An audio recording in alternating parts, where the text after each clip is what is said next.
In this episode, we're going to be doing the radiant heat for the mechanical room, which is very important for everything we're trying to achieve this year. But also, we're doing radiant heat in a very unorthodox way, so stay tuned and check out how we do it.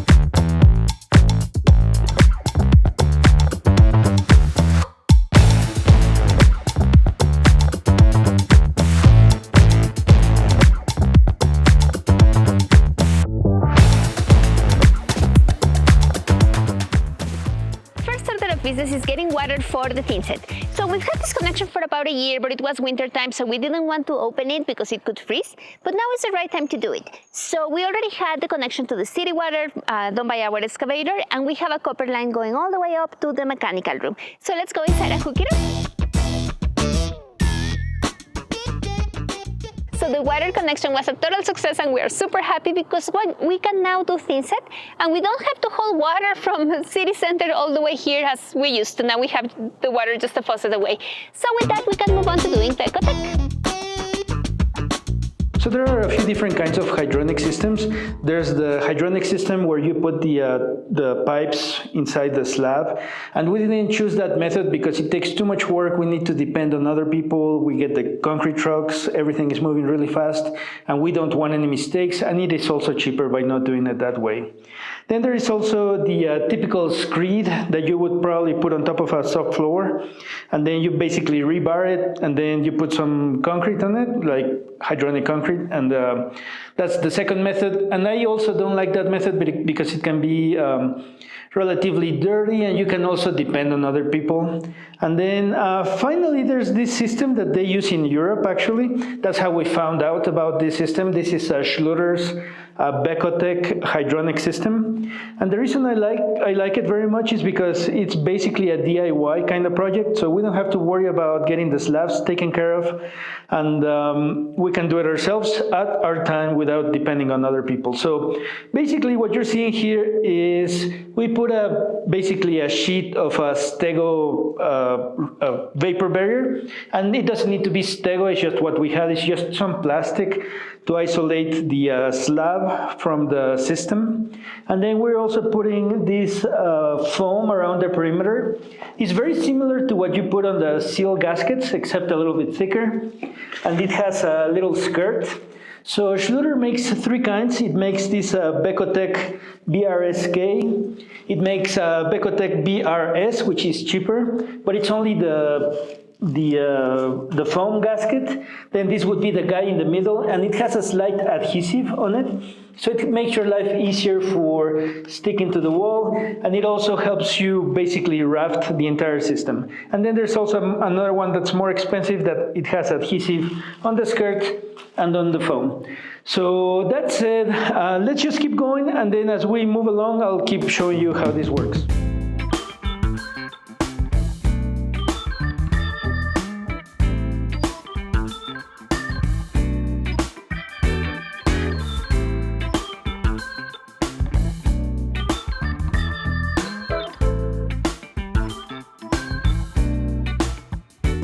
So we're moving at lightning speed, and we want to get this work done as soon as possible because we have our concrete expert in-house, and we want to learn from him as to how he levels everything, and we want to have everything level perfectly. So that's why we haven't been making as many videos as possible. But that said, let me tell you a little bit more about the system that we're using.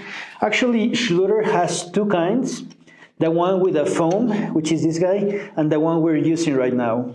And they actually do have a purpose. So let me tell you about the purpose of the one we're using. You might see that this is a very thin plastic. So basically we're doing this because we want the thermal heat from the tubes to transfer onto the slab. And then the slab is actually 4 inches, and it's completely rafted. It has a 3-inch insulation at the bottom and a perimeter of 2 inches around. So we want to use that slab as a thermal mass to transfer heat. Additionally, that's also why we install tile, because tile also has an amazing thermal mass, and all these things that will also have thermal mass. So we want to take advantage of that because let's say you lose power, that thermal mass will not lose its heat right away. It might take 2, 3, 4 hours depending on the temperature. This guy This guy is what we're going to be using for the subfloor. And the reason for that is because the subfloor is wood, and we don't want the thermal heat to go down, because the subfloor will not be helping us at all. So this effectively is like a small piece of slab insulation, and it will be sending the heat up above. But we'll be talking plenty about that later on.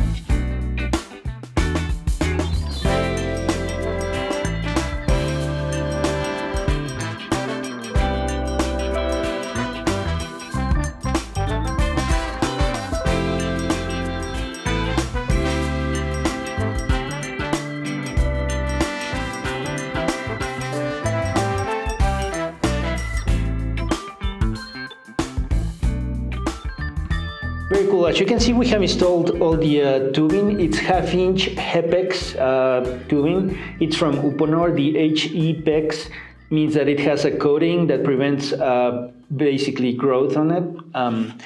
So yeah, and you might also notice, I don't know if you can tell, that it's a little bit pinkish. And the reason for that is because we added some antifreeze.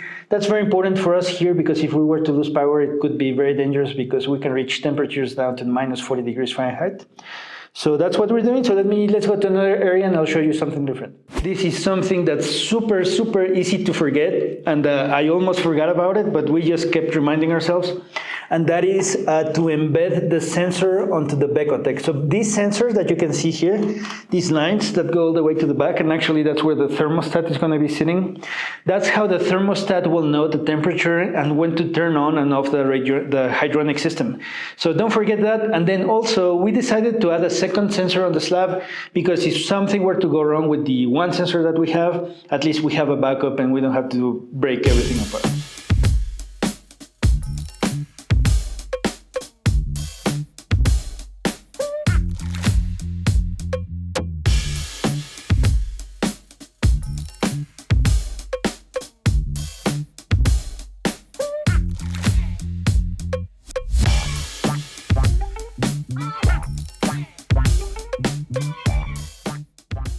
So let me show you how we're leveling everything up. So one thing you should know is that the Bekotec will probably have the tendency to rise, but fortunately the Thinset is heavy enough to push it down when you set it. Okay, so first what we did is we set the laser, and our height is defined to be a minimum, the top of the Thinset needs to be a minimum of 3/8 of an inch from the top of these bumps.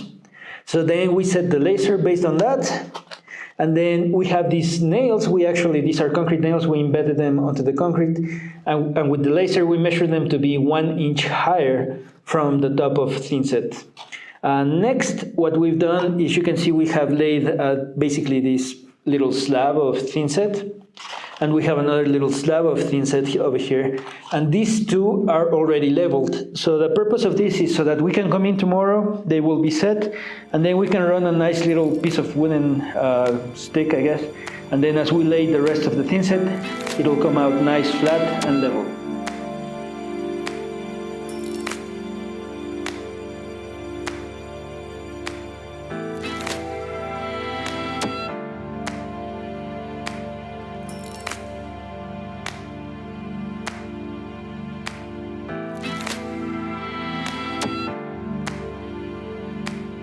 Well, as you can see, we're pretty much done with this installation, so let's cover a few final points on the radiant heat. So there are two ways to level the floor. I would say if you are in the room and the floor feels flat, even if it's not, but if it feels flat, you can follow the same level of the floor. So even if it's a little bit, if it has a small slope, you're going to continue that with the Thinset. If you don't feel it while you're standing, that's my recommendation. In this case, for this particular floor, we had to fix the level with a laser, and that's because we have this emergency drain right here.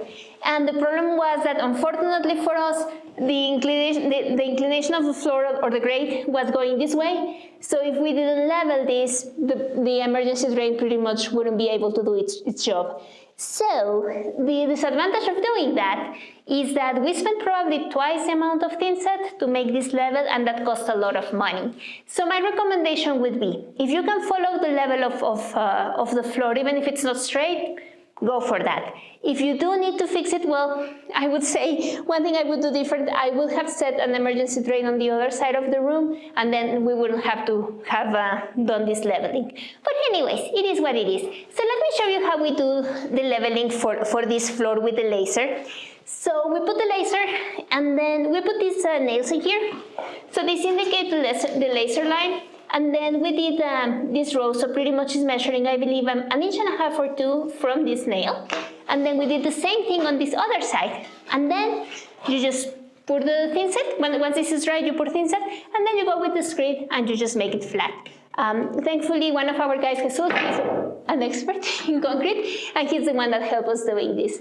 So well, with that, we can finish this episode. If you like it, please consider giving us a like, subscribe to our channel, and we'll see you on the next one. Bye bye.